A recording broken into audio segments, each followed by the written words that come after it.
All right, welcome back, everybody, to the latest edition of Top 5 Toys. My name is Peter Renna. I'm here presenting this with my buddies over at Tales from the Flip Side, as well as my own YouTube channel as well.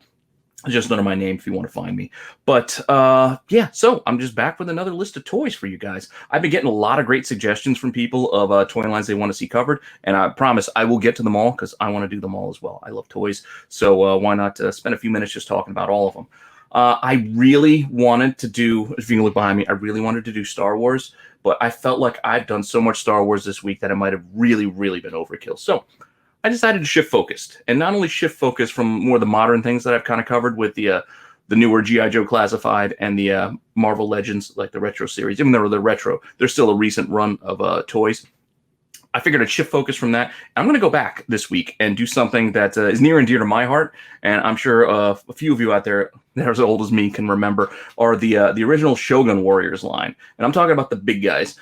There are smaller figures. They have that like 5-inch line, and I think there's even the smaller line too with some of those die-cast metal figures. But I'm not doing the little guys yet. We can save that. We can do those another time. I'm talking about the big 2-foot tall plastic jobs. Those big guys. These are the ones that these came with warnings, and this was, when kids could get hurt by their toys with the spring-loaded missiles that would shoot out.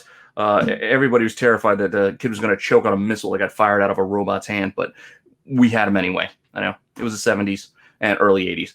So awesome set of toys. So I figured let's go back, and basically any of these are worth picking up if you can find them. Just so you know, if you're out at a flea market, yard sale, you see a big old robot that's 2 feet tall, just buy it because there's a good chance it's a Shogun Warrior, and it's worth a few bucks in any condition. And I really mean that. We're talking about incomplete pieces, even pieces of these figures, hands, missiles, the little shurikens, like even little parts. People need them to kind of rebuild, repurpose, and refurbish their versions out there. So all of this stuff is worth something to somebody. So, be mindful, keep your eyes open, and see what you can find out there. But as far as our list goes, I'm going to do the top 5 here on the flip side, and then I'll just do my honorable mentions over on my channel just to make it a little bit longer, so I won't keep you guys too long. I'm also considering, instead of just breaking this up, I might just do a top 10 list instead of this top 5, but I don't know. We'll see how things go and see what topic I want to do next week. But before we get to that, let's do this week. Let's do Shogun Warriors. So we're going to start off, and if I butcher some of these names, I apologize. I'm just reading it how I would read it in my head. So number 5, I have Mozinga. I don't know. I know it sounds like Sheldon from Big Bang Theory saying Bazinga, but Mozinga is number 5, and this is like average selling like $293. This figure. I tried to separate loose from boxed because obviously finding a boxed figure is going to be a lot harder. But truthfully, there's not a lot of difference between the two. Like some sales of loose go as high as the box. Some boxes, like it's all relevant. Like it's all pretty much in that same ballpark range. So high sale of this guy was about $499.99. But yeah, that $293 sale, $293 average, I should say, correct. That's why he comes in at number 5. And again, this is a toy line. This original run, it had I think all of like 8 figures. So me doing 5 out of the 8, it pretty much covers the whole run. So you're going to see most of them here. And then when I do the honorable mentions, I'll basically cover the rest of them anyway. So that's why I'm thinking of just shifting the from 5 to 10 going forward. But that's neither here nor there. But the other thing, and I think what really drew me into this line as a kid, is our number 4 pick. And that was Godzilla. Yes, they actually covered Godzilla in this series. And I loved me some Godzilla when I was a kid. I don't know. It was my favorite toy. I still remember it very fondly. The little... You push the flat back on his neck, and the little tongue fire thing would come out. The tail popped off. You could, for whatever reason, Godzilla could shoot his fist because, again, toys were dangerous. Toys were fun when I was a kid.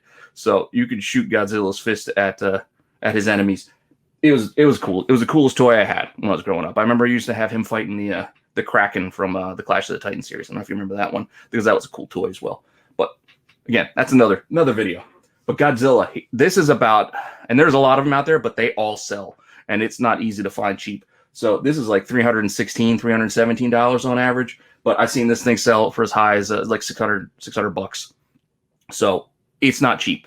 And that's the other thing I want to throw out with these. These are big toys. Again, 2 feet tall in most cases. Plastic, just not easy to find. And they're not cheap. Not easy to ship either.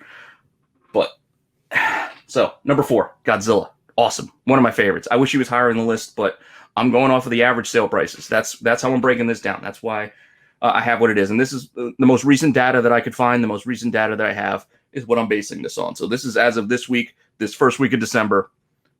That's where the prices are. So that's where this list is based on. This is not a preference list, not an investment speculation list. I'm just telling you what these things are selling for because you might find it interesting because I find it interesting. But number 3, this is the most robot looking one of the run. Like, I mean, these are cool giant robots, but a lot of them, they look kind of like samurais. They've looked monsters in some cases, but this dude, Daimo, don't know what I'm saying right. He looks straight up Danger Will Robinson robot. And, he's also not easy to find, as most of them aren't. And he's averaging about like $390, $389, I think, sale prices for him. And again, that same $600 kind of high sale prices for this one. And again, you can see there's a lot of pieces that go to these things. And if you can find in the box, that's fantastic. Obviously, it's basically just like a big, I don't even want to say shoebox. It's almost like a model box from back in the day, just like the box that just kind of closes in. That's all that covers these figures inside, and just a little bit of cardboard to keep things from rattling around. But yeah, so boxed, unboxed, buy them if you can. They're cool. Moving us on. And again, as I said, I might be saying these names wrong, but apart from that, these are Japanese toys. So a lot of cases, these have different names. Now, with the translations, they might be different. So you might find different versions of some of these characters where the name doesn't completely line up to what you might be looking for, but they're slight variations. I know they made different versions in different countries and what have you in different runs. But ultimately, I'm just going to throw out the ones that I know and know them by and was able to find, resource-wise. And a good resource for, just to throw this out there now, for Shogun Warriors, I think it was shogunwarriors.org, had a lot of great information, a lot of great pictures. I use it just for reference to find a lot of these things to make sure I was getting like names and things right and putting the line together. So if you're more interested, check it out. I mean, I'm sure they appreciate the traffic because I don't know how many people are interested in Shogun Warriors these days, but I was, so hopefully if you're watching this video, you are too. So show them some love and go swing by their site. But let's take us on to number 2. So number 2, we got Goldrake. I know it's kind of a weird name, but this is, we're talking about an average sale price.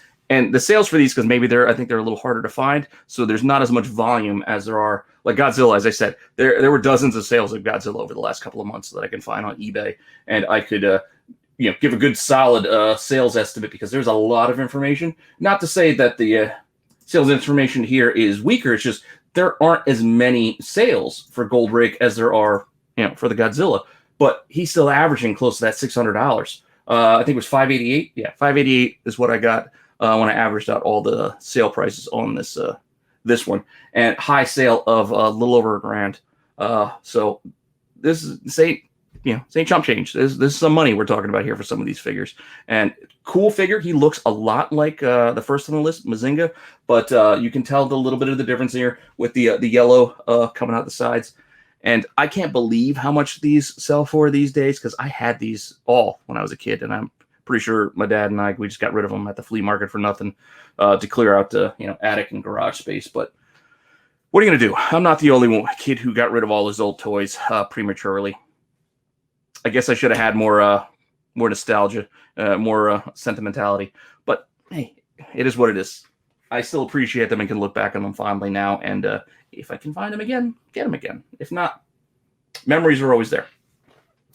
But not to get too far afield here.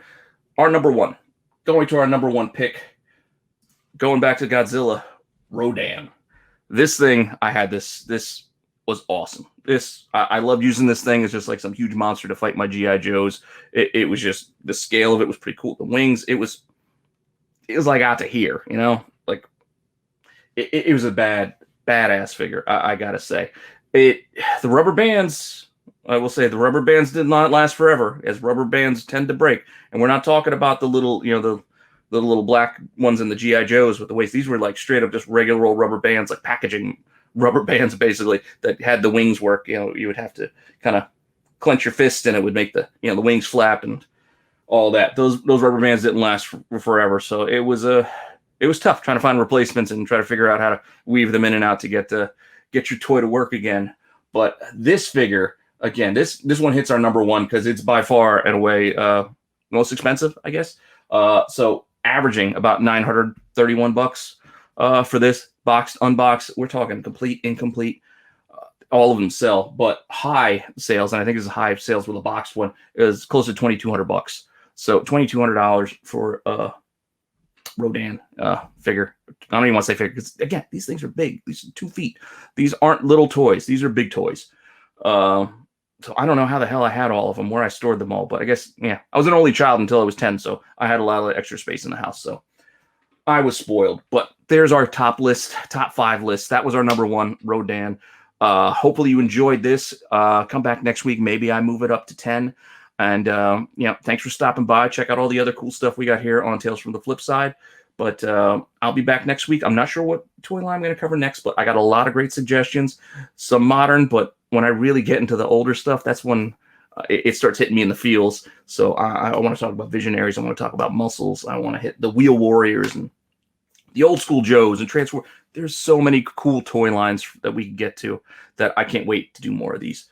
But again, thanks for stopping by. And if you're watching this on my channel, just hang on for a couple of moments because we're going to get to the honorable mentions and see the rest of this run along with a couple little extras. And for those of you that hung in there and are watching this on my channel, we're going to get to the honorable mentions real quick. So for the honorable mentions, these were very, very close. You'll see. I still trying to do a countdown of 5, 2, 1 price-wise, just because that's just the nature of how I can make the list. It makes it, give it some sense of order. But you'll see the top guys on my honorable mentions list. They might have made the regular list, but they weren't in that initial run, so I just kind of want to keep them a little bit separate. But without further ado, first one on the honorable mention list is Radan. Now this dude looks like a straight up like samurai. He's got like almost like a pointy bullet head. He could be like a Power Rangers villain, the way that he looks, and just a lot of really cool angular things on the top of his head. But it's a really cool figure. And again, we're talking about he's $244 average. The number 5 Mozinga on the original list was $293. So I know it's $50, but it's still only $50. Like we're in the 200s here for all of these minimum. And high on Radan's about $485. So he's right in there. He's right in the mix. So we catch him on a different week, he might be in the 5 and somebody else might drop out. But again, honorable mention there, Radan is my first. And then we're going to move to the next one, which is Guy King, which is another one I used to really enjoy when I was younger. There's something just cool about he almost had like reminded me of Voltron a little bit, like the chest, like there's almost like a face, like a lion type look on his face. And he had the big horns, just cool looking figure. So Guy King was one that, and again, I don't remember if I knew what their names were when I was a kid, because these came out in like late 70s, early 80s. So I would have been really little. These were like secondhand toys to me, because I was born in 77. So I'm not sure I got all these first run or where my dad got these for me, but I do remember having them and I got pictures of me with them. But Guy King was a cool one, and followed pretty closely. And just to throw the prices out for Guy King. So Guy King was about $266 average. So again, just missing that $293.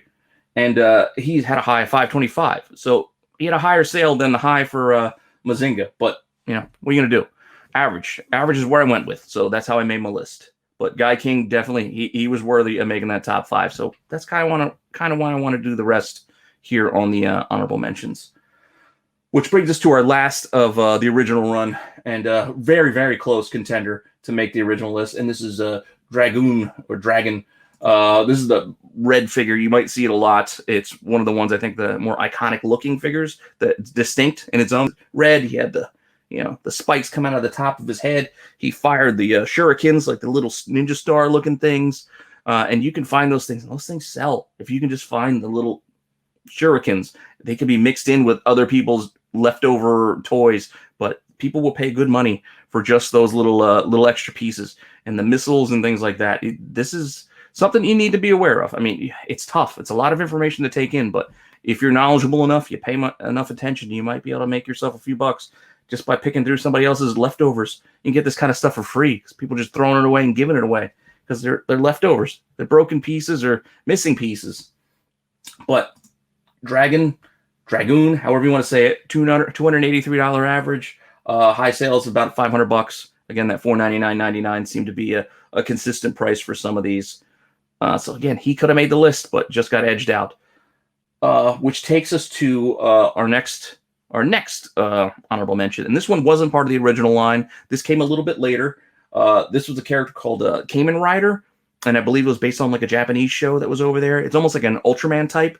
So this one's different than the rest because it's not a giant robot. It's not a giant monster. Like this is like a giant like humanoid, like a human that like Ultraman that would kind of grow, would be bigger. So this Kamen Rider figure, $1,000 one sold for. And there's not a lot of sales for some of these, but $1,000 for just a loose figure. Not easy to find. I did not have this one. This one wasn't familiar to me. This Kamen Rider, but looking it up now, $1,000. That's nothing to sneeze at. So again, easily could have made the list, but he wasn't part of the original run, so I kept him off. As is our last. This was a Poppy released. I also don't know if I'm pronouncing the toy company properly, but the Tetsujin. Tetsujin 28. This came out in 1981. This was a figure that kind of revived like the look of this character, because this character was more of like a dumpy, round, like robot looking thing, and this made it more the sleeker design of the rest of the Shogun warriors with the Tetsujin 28. And this figure, it's again sleeker, doesn't have that pot belly kind of thing going on, but this figure ain't easy to find, and this is $2,000 easy. $2,200 for this loose figure. $2,200 for this big blue robot. Awesome looking figure. I don't remember this one either, so I'm pretty sure I didn't have this one. I think I only had the originals. I think, what were these? Mattel? I think these came out from. I mean, Mattel here in the U.S., but again, there's Japanese imports. Like these characters that came from over there to over here. And yeah, again, awesome stuff. If you can find any of these, I think back on these fondly because Shogun Warriors were they were a lot of fun. I mean, especially when you're a little kid and the toys are almost as big as you, but they're lightweight because, they're empty, hollow plastic. Like they were lightweight. They weren't, well, I can't say they weren't dangerous because again, they had spring-loaded missiles and whatnot, firing fists. But I survived. I have all my limbs. I can still have all my sight. I didn't lose an eye. So I don't know. Maybe we need more toys like this. I wish my son had more toys like this, but what else do I got? Nothing. That's it. That's my list. Honorable mentions done. Shogun Warriors, great series. There's some Marvel comics out there that you can go and check out. This is just a great toy line. If you can find any, definitely buy it. And it's just cool. I don't know where you display it. I don't know where I would display it if I had any, but I find a way and I find a place. So thanks again for stopping by. Next week, I'm not sure what I'm going to be doing next, but again, maybe I'll shift it to 10. Maybe I'll keep it at 5. I don't know. We'll see. We're just doing this, keeping it fun. So if you guys got any suggestions, hit me up in the comments. Like, subscribe, to my channel, to the Tales from the Flip Side channel. Again, I take suggestions. If you see my other videos and my articles that I write for CBSI, I take suggestions and I run with them. So somebody mentioned this as an idea, and I ran with it. So I'm doing toy videos now because it's fun. And I think it's a good idea. So if you got any suggestions of toy lines you want to see, let me know what they are. Maybe I'll cover them. And if there's something else that you have a suggestion and I really like it, maybe I'll do it. And maybe I'll send you something, as a thank you. Because I got plenty of stuff I can give away. I got plenty of collectibles. But anyway, again, thank you for spending some time. And hopefully you enjoyed it. And I will see you guys next time.